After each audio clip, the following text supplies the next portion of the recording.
Hi friends, welcome to Kavitha's kitchen. இன்னைக்கு நம்ம கிச்சனில் ஹோட்டல் ஸ்டைல் சன்னா மசாலா எப்படி செய்கிறதுன்னு பார்க்கலாம். அதுக்கு ஃபஸ்ட்டு நான் அடுப்பில் ஒரு பேன் வச்சுட்டு 3 டீஸ்பூன் குக்கிங் ஆயில் சேர்த்துருக்கேன். கூடவே 1 கப் அளவுக்கு பெரிய வெங்காயத்தை நல்லா நம்ம வதக்கிக்கணும். நல்லா வதங்கினதுக்கப்புறம் ஆறிட்டு நம்ம மிக்ஸி ஜாரில் தண்ணி ஊற்றி நல்லா ஃபைன் பேஸ்ட்டாக நம்ம அரைச்சி எடுத்துக்கலாம். இப்போது நம்ம வெங்காயத்தை பேஸ்ட் அரைச்சாச்சு. அதுக்கப்புறம் அதே பேனில் ஒரு 2 டீஸ்பூன் ஆயில் சேர்த்துட்டு 1 டீஸ்பூன் சோம்பு சேர்த்துக்கோங்க. சோம்பு நல்லா பொரியட்டும். இப்போ இதிலேயே நம்ம அரைச்சி வச்ச வெங்காய பேஸ்ட்டை சேர்த்துட்டு நல்லா வதக்கிக்கலாம்.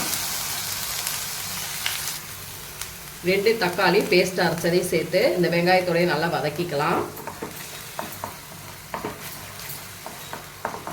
இப்போ இதில் நம்ம வெங்காயம் அரைச்சதில் இந்த மிக்ஸி ஜாரில் நான் தண்ணி எடுத்து வச்சுருக்கேன். அதை சேர்த்துட்டு இதை நல்லா கொதிக்க வச்சலாம்.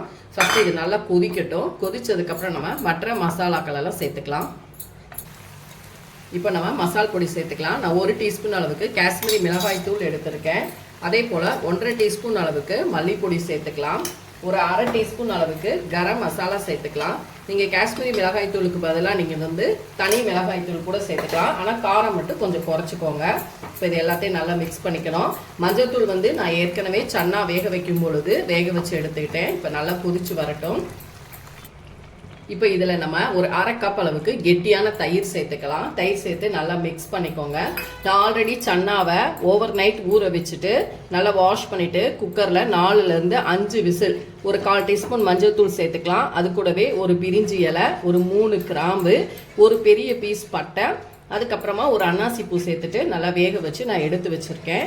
இப்போ நமக்கு தயிர் சேர்த்தாச்சு. தயிர் சேர்த்ததுக்கப்புறம் இதில் சுண்டல் வேக வச்ச அந்த தண்ணியை நான் இதில் சேர்த்து நல்லா கொதிக்க விட்டுக்கிறேன்.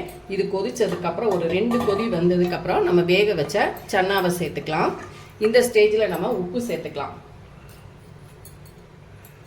இந்த சன்னாவுக்கு தேவையான அளவு உப்பு சேர்த்துட்டு நல்லா கொதிக்கட்டும். கொதிச்சதுக்கப்புறம் நம்ம வேக வச்ச அந்த கொண்டக்கடலையை ஆட் பண்ணிக்கலாம். இப்போ இதில் நம்ம வேக வச்ச சன்னாவை சேர்த்துக்கலாம்.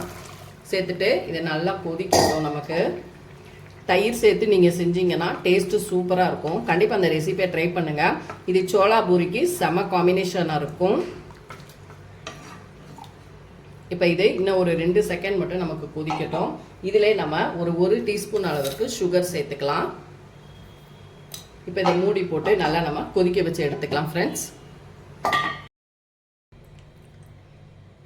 இப்போ நமக்கு சன்னா ரெடி ஆயிடுச்சு. இதில் லாஸ்ட்டாக நான் கொஞ்சம் மெல்ட்டான பட்டர் சேர்த்துருக்கேன்.